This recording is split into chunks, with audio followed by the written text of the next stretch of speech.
आज की इस वीडियो में पढ़ेंगे क्लास से 10वीं के दीर्घ-उत्तरीय प्रश्न मैथ का। जो बहुत इम्पोर्टेंट है कि ना।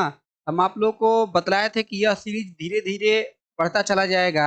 ये 5वां या चौथा प्रश्न होगा इस सीरीज का, जो कि बहुत इम्पोर्टेंट प्रश्न है। ये 2023 बोर्ड एग्जाम के लिए बहुत इम्पोर्टेंट है। 2023 बोर्ड एग्जाम में 100% पूछने का चांस है। ठीक है, तो आप लोग कोशिश कीजिए कि इसको अच्छे से बनाइए। अगर आपको बनाने आ रहा है तो और अच्छी बात है। क्वेश्चन आपके सामने है। सिद्ध करें कि दो समरूप त्रिभुजों के क्षेत्रफलों का अनुपात उनके संगत भुजाओं के वर्गों के अनुपात के बराबर होता है। ठीक है, हमारे पास प्रश्न है कि सिद्ध करें कि दो समरूप त्रिभुजों के क्षेत्रफलों का अनुपात उनके संगत भुजाओं के वर्गों के अनुपात के बराबर होता है। यहाँ पर जो बतलाया गया है कि दो समरूप त्रिभुज किसको कहते हैं? ठीक है, जिसकी संगत भुजाएं और इसकी संगत भुजाएं समानुपाती हो और कोण क्या हो? संगत कोण बराबर हो। हम पहले क्या करेंगे? दो त्रिभुज को बनाएंगे। ठीक है, तो हमने एक दो त्रिभुज को बना लिया। ठीक है, इसको हटाते हैं, थोड़ा सा एक बार और अच्छे से त्रिभुज बना लेते हैं। हमने एक दो त्रिभुज को यहाँ पर बना लिया। थोड़ा त्रिभुज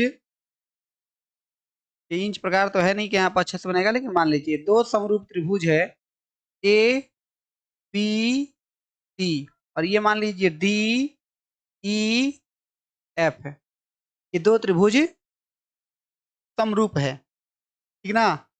तो इनके क्षेत्रफल को हमको पता करना है। तो क्षेत्रफल ज्ञात करने के लिए हमें लंबाई होना जरूरी है। इसमें हम ए बिंदु से बिंदु बी सी पर लंब खींच देंगे। जरूरी नहीं है कि आप ए से ही खींचे, बी से भी खींच सकते हैं। फिर डी बिंदु से ई एफ पर हमने क्या कर दिया? लंब को खींच दिया। ठीक है, अब क्या करेंगे? यहाँ पर मानेंगे हम लोग दो बातें हमने की है। माना कि ए बी सी और डी ई एफ दो समरूप त्रिभुज हैं। दो समरूप त्रिभुज हैं। जब ये समरूप हैं तो इनकी संगत भुजाएं समानुपाती होगी या नहीं होगी? तो हम लिख सकते हैं ऐसे, ए बी बटा डी ई। देखिए ये वाला ए बी बटा डी ई, ठीक है, बराबर क्या होगा? बी सी बटा ई एफ। बी सी बटा ई एफ बराबर क्या होगा? ए सी बटा डी एफ। ए सी बटा डी एफ। हमने क्या किया? माना कि ए बी सी और डी ई एफ दो समरूप त्रिभुज हैं। ठीक है, जब समरूप त्रिभुज है तो इनकी भुजाएं क्या होगी? समानुपाती होगी, और कोण भी क्या होंगे? बराबर होंगे। मतलब कोण ए जो होगा वह कोण डी के बराबर होगा, और कोण बी जो होगा वह कोण ई के बराबर होगा, और जो कोण सी जो होगा वह कोण एफ के बराबर होगा। इतना बातें आप लोगों को समझ में आ रहा है कि नहीं आ रहा है? देखिए अभी तक तो हम बनाना शुरू ही नहीं किए, केवल ये व्यक्ति जो अब हमने किया है उसको केवल लिखा है, क्योंकि जो दिया है वह। अब क्या करना होगा? आप लोग को सिद्ध करना है। क्या करना है? सिद्ध करना है। क्या सिद्ध करना है हमको? त्रिभुज मतलब एरिया ऑफ त्रिभुज ए बी सी बटा में एरिया ऑफ त्रिभुज डी ई एफ बराबर क्या? एरिया ऑफ त्रिभुज ए बी सी बराबर इस तीनों भुजाओं के, मतलब कोई भी एक भुजा का वर्ग, ए बी बटा में डी ई, ए बी बटा में डी ई का होल स्क्वायर, या कहिए आप बी सी बटा में ई एफ का होल स्क्वायर, या फिर कहिए ए सी बटा में डी एफ का होल स्क्वायर। तीनों में से किसी एक को हमें बराबर सिद्ध कर देना है। अगर आप इतना कर देते हैं, इतना कर देते हैं तो आधवा काम तो हो गया। ठीक है, तो हम क्या करेंगे? पहले त्रिभुज एबीसी का क्षेत्रफल ज्ञात करेंगे। एक रचना किया है हमने। क्या किया है? एक रचना, वो रचना को ही लिख लेते हैं। रचना है क्या है कि ए, अच्छा यहाँ कुछ नहीं दिया, तो यहाँ पर ए बी सी डी, यहाँ पर कुछ मान लीजिए, जैसे हम यहाँ पे एल मान लेते हैं और यहाँ पर एम मान लेते हैं। तो ए एल लंब खींचा बीसी पर, और डी एम लंब खींच दिया किस पर, लंब खींच दिया डी एम लंब खींच दिया ई एफ पर। कितना दूर हो गया, इतना दूर। आशा करते हैं आप लोगों को समझ में आ गया होगा, स्क्रीनशॉट ले लीजिए इतना दूर का। अब जो हुआ इतना केवल कर दे तो आधा काम हो गया। अब हमें सिद्ध करना है त्रिभुज एबीसी का क्षेत्रफल। तो पहले एबीसी का क्षेत्रफल ज्ञात करेंगे, फिर डीईएफ का क्षेत्रफल ज्ञात करेंगे। देखिए क्या करेंगे, त्रिभुज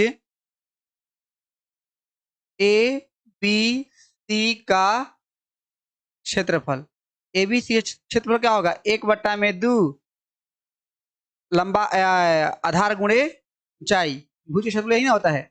एबीसी में चलते हैं, एबीसी में ये है तो आधार क्या हो जाएगा, जिस पर लंब पड़ता है उसको हम आधार कहते हैं। लंब जो है ए एल, वह पड़ा है किस पर, बीसी पर। बीसी क्या हो जाएगा, आधार हो जाएगा। यहाँ पर लिखेंगे बीसी गुणे ए एल, बीसी गुणे ए एल। ठीक है, अब इसको बना लेंगे समीकरण 1, या फिर समीकरण 1 बनाइए ना बनाइए उससे फर्क पड़ने वाला नहीं है, आगे चलकर हम कर लेंगे। फिर त्रिभुज डी ई एफ का क्षेत्रफल, इसका हो जाएगा 1/2, और डी, इसमें देखिए लंब क्या होगा, लंब होगा इसमें डीएम, क्या होगा डीएम, और आधार क्या होगा ई एफ। लिख देंगे यहाँ पर डी ई एफ गुणे डी एम, समीकरण 2। जब ये अनुपात पूछा है तो हम कह देंगे समीकरण 1 और 2 से, समीकरण 1 और 2 से क्या हो जाएगा, ऐसे कह देंगे एरिया ऑफ त्रिभुज ए बी सी बटा में एरिया ऑफ त्रिभुज डी ई एफ बराबर 1/2 बी सी गुणे ए एल बटा में 1/2 ई एफ गुणे डी एम। जो ऊपर में ये लिखे ना बाबू, वही वाला हम लिख दिए हैं। थोड़ा सा समझने की कोशिश कीजिएगा, यह ज्यामिति है, बहुत लोग ज्यामिति तो छोड़ देते हैं बेवजह, पता नहीं क्यों, क्योंकि ये हल्का है, इसको आसानी तरीके से कर सकते हैं। ये अप्रमेय है, अप्रमेय अगर छा जाएगा 6 पॉइंट अगर कुछ ऐसे निकाल कर देखिएगा, ये अप्रमेय मिल जाएगा आप लोग को। आप 5 नंबर लाना चाहते हैं तो सोइए मत। देख रहे हैं बहुत सारे बच्चों को कि देखते देखते सो जा रहे हैं, नहीं। 5 नंबर अगर आपको मैथ में 100 में 100 लाना है, मेहनत तो करना पड़ेगा, एक भी प्रश्न छूटना नहीं चाहिए। चलिए तो बैठ जाइए और इसको ध्यान से देखिए। 1/2 से 1/2 कट जाएगा, ठीक है, तो इतना बच गया। तो मतलब ये क्या बचा हमारा, एरिया ऑफ त्रिभुज ए बी सी बटा में एरिया ऑफ त्रिभुज डी ई एफ, क्या बच गया, बी सी बटा ई एफ गुणे ए एल बटा डी एम, हमको मिल गया इतना। अब इसको हम बना लेते हैं समीकरण 3। क्या बना लेते हैं, समीकरण 3। अब हमें क्या करना होगा, एक और त्रिभुज को समरूप करने की आवश्यकता है, एक और त्रिभुज को समरूप करने की आवश्यकता है। अगर उस त्रिभुज को हम समरूप कर देंगे, ये आसानी से सीधे हो जाएगा। कैसे करेंगे हम लोग, देखिए कौन सा त्रिभुज को कर दें, यहाँ पे देखिए ये त्रिभुज दिखाई दे रहा है आप लोग को। अगर हम ए बी एल, ये ए बी एल और डी ई एम दोनों को समरूप कर सकते हैं, या फिर हम कर सकते हैं ए एल सी और डी एम एफ, इस दोनों को हम क्या कर सकते हैं, समरूप कर सकते हैं। तो पहले समरूप को हम करते हैं ए बी एल, क्या करते हैं ए बी एल, समरूप किसे कर देते हैं, डी ई एम के। कैसे समरूप होगा, ध्यान से देखिए। हम एक बार और इस फिगर को बनाने की आवश्यकता पड़ेगा हमें, क्योंकि वहां पर बार बार जाना हमारे लिए ठीक नहीं होगा, ठीक ना। तो हम यहाँ पे एक बार और फिगर बना लेते हैं, जो वहां पर बनाए थे वही वाला फिगर। ये ए है, ये बी है और ये सी है, यहाँ पर एल था। इसके नीचे में क्या था, डी ई एफ, ये डी है, ये ई है और ये एफ है। यहाँ से क्या था, एम, यही ना था। बोलिए इतना दूर समझ में आ रहा है तो बोलिए, इतना दूर समझ में आ रहा है तो बोलिए, ठीक ना। अब देखिए, अब हम चलेंगे त्रिभुज ए बी एल और त्रिभुज DEM। कितना हो गए? अब ध्यान से देखिए यहाँ पर क्या क्या कॉमन चीज है। ये जो कोण B है कोण E के बराबर है, हम अभी ऊपर लिख पाए थे यहाँ पर। ठीक है, देखिए यहाँ पर कोण जो है यहीं पर लिखवाएंगे, कोण B जो है वह कोण E के बराबर है, इसलिए यहाँ पर लिख लीजिए, ये खुद दिया हुआ है। ठीक ना, हम यहाँ पर क्या लिखेंगे? कोण P बराबर कोण E। यहाँ पर देखिए ये 90 डिग्री और ये 90 डिग्री। यहाँ पर कह सकते हैं कोण ALM बराबर कोण DME। DME यहाँ पर M नहीं, यहाँ पर होगा B, ALB। ठीक है, काहे होगा ये 90 डिग्री से? ठीक है, ये तो दिया है ऊपर में ही, ABC समरूप है। तो बताइए, किसी त्रिभुज की दो संगत भुजाएं अगर समरूप दो संगत कोण बराबर हो जाएं तो एंगल से वह दोनों त्रिभुज क्या होता है? समरूप होता है। तो लिख सकते हैं ABC त्रिभुज ABL समरूप त्रिभुज DEM। कितना कर दिए? जब ये समरूप हो गया तो इनकी भुजाएं क्या होगी? बराबर होगी, इनकी समानुपाती होगी। तो AB बटा DE बराबर हो जाएगा किसके? AL बटा DM होगा। तीसरा का भी ये वाला भी इसके समानुपाती होगा। ठीक ना, इतना हो गया। इसको हम बना लेते हैं, समीकरण 3 तक बनाए थे, इसको बना लेते हैं समीकरण 4। अब यहाँ पर ध्यान दीजिए थोड़ा सा, यहाँ पर ध्यान दीजिए। समीकरण 3 में देखिए BC बटा EF, BC बटा EF, AL बटा DM दिया है। यहाँ पर देखिए AB बटा DE बराबर AL बटा DM।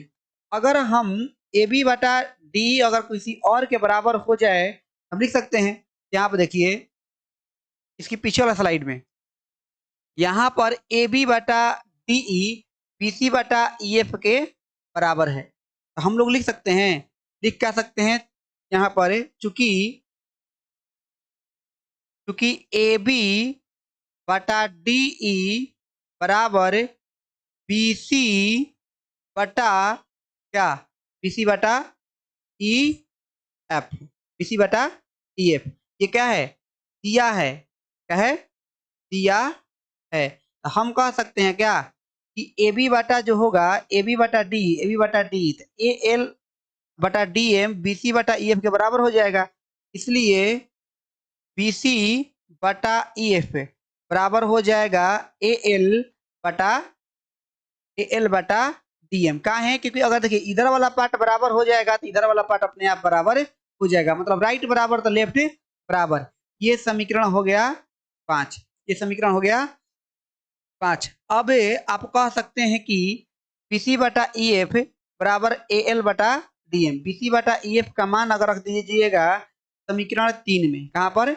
समीकरण 3 में, यहाँ पर रख दीजिएगा, आंसर इसका निकल आएगा। ठीक है, या फिर आप कहिएगा कि समीकरण 5 और 3 से, समीकरण 5 और 3 से। देखिए समीकरण जो 5 था, BC बटा क्या था, देख लीजिए। BC बटा, एक मिनट, BC बटा EF, BC बटा EF, AL के जगह पर लिख दीजिए BC बटा EF। इसलिए ना बोले, नहीं तो आप लिखिएगा AL बटा AM का मान DM का मान रख सकते हैं आप लोग। ठीक ना, अब यहाँ पर गुणा कीजिएगा, क्या हो जाएगा? BC बटा EF का होल स्क्वायर। ठीक है, यहाँ पर क्या है? ये है एरिया ऑफ त्रिभुज ABC बटा में एरिया ऑफ त्रिभुज DEF। यही हमको क्या करना था? प्रूफ करना था। ठीक ना, अब इसी प्रकार से सब भुजा को रख देंगे क्योंकि सभी भुजा आपस में समानुपाती है। तो इस प्रकार से सभी भुजाएं क्या हो जाएगी? अब क्या हो जाएगी? सिद्ध हो जाएगी। लिख सकते हैं कि एरिया ऑफ त्रिभुज एबीसी मतलब भुजाओं का क्षेत्रफल जो त्रिभुज के क्षेत्रफल जो होता है अपने भुजाओं के वर्गों के समानुपाती होता है। ठीक है, अतः त्रिभुज का क्षेत्रफल, दो समरूप त्रिभुज का क्षेत्रफल भुजा के वर्ग का समानुपाती होती है, समानुपाती होती है। थोड़ा सा ये लॉन्ग लगा होगा क्योंकि ये 5 नंबर के ज्यामिति का प्रश्न है, तो समझना इंपॉर्टेंट है। तो आशा करते हैं आप लोग को ये समझ में आया होगा। आप लिख सकते हैं कि कोई प्रश्न आपको नहीं आ रहा है या फिर उसमें डाउट है, तो आप कमेंट सेक्शन में लिख दीजिए या फिर मेरे व्हाट्सएप नंबर से जुड़ जाइए। ठीक है, और वहां पर आप प्रश्न को लिख सकते हैं, बोल सकते हैं कि सर जी हमको ये प्रश्न नहीं आ रहा है, हम बना दीजिए, हम बना देंगे आपको, उस पर स्पेशल वीडियो बनाकर आपके पास विदा हो जाएगा। ठीक है, अगर आप किसी भी प्रकार के वीडियो चाहते हैं, जिस प्रकार का वीडियो चाहते हैं उस प्रकार के लिए कमेंट सेक्शन में जरूर लिखिए, उस पर वीडियो बनेगा। ठीक है ना, धन्यवाद। आप लोग इतना समय तक टिके हैं तो लाइक कर दीजिए अगर समझ में आया है तो, वरना कोई बात नहीं। ठीक है, डिसलाइक भी कीजिए, पता चलेगा कि हमको पढ़ाने नहीं आया। ठीक ना, अगर अच्छा लगा तो लाइक कीजिए, नहीं लगा तो डिसलाइक कीजिए। ठीक है, कोई बात नहीं। धन्यवाद, चलिए।